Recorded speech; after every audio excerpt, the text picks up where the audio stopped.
Wat staat er op het menu? Knolselderij roomsoep met spekjes. Overheerlijk.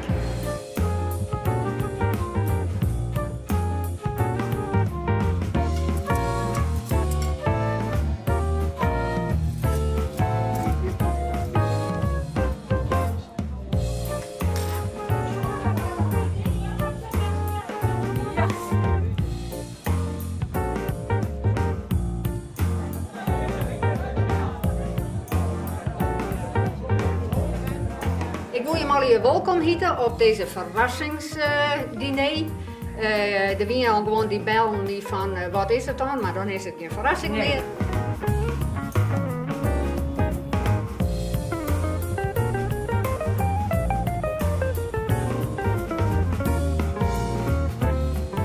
Dit is een tonijnsalade, zelf gemaakt. Gisterenmiddag de hele middag staan doen en laten. En hij is perfect van smaak. En hoe bent u zo in deze keuken terechtgekomen? Vrijwilligerswerk. Want bent u kok? Nee, ik ben sigarenwinkelier geweest. Ik heb een tabakszaak gehad, dus heel wat anders. Maar het is gewoon een hobby van ons. Ja, alsjeblieft.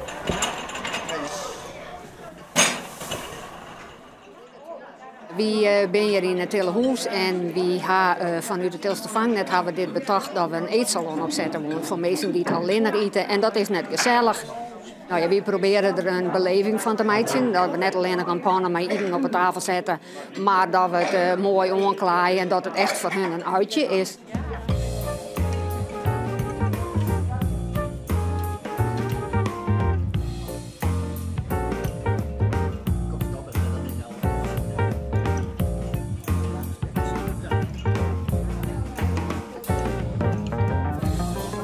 Ik ben uitgenodigd, ik ben hier voor de eerste keer gekomen. Ik woon hier tegenover. En ik weet eigenlijk niet... ik geloof voor mensen die een beetje apart wonen, alleen wonen. Maar u woont ook alleen? Ik woon alleen, ja.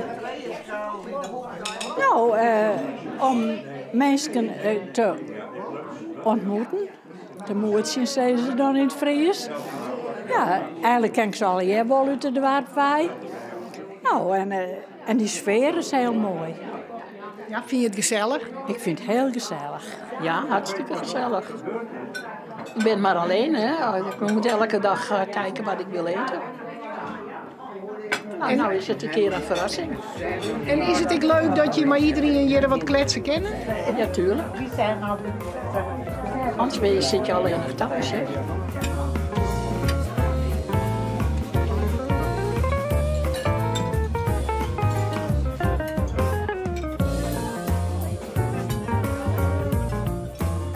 Volgens mij vinden ze het allemaal wel heel erg lekker.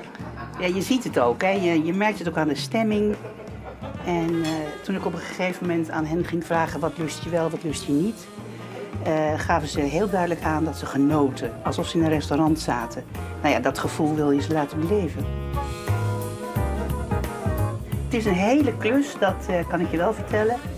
Je gaat thuis proefkoken voor de portie, grootte. Je moet boodschappen doen, et cetera, et cetera. Maar dat is ruimschoots beloond door de gezichten die je ziet.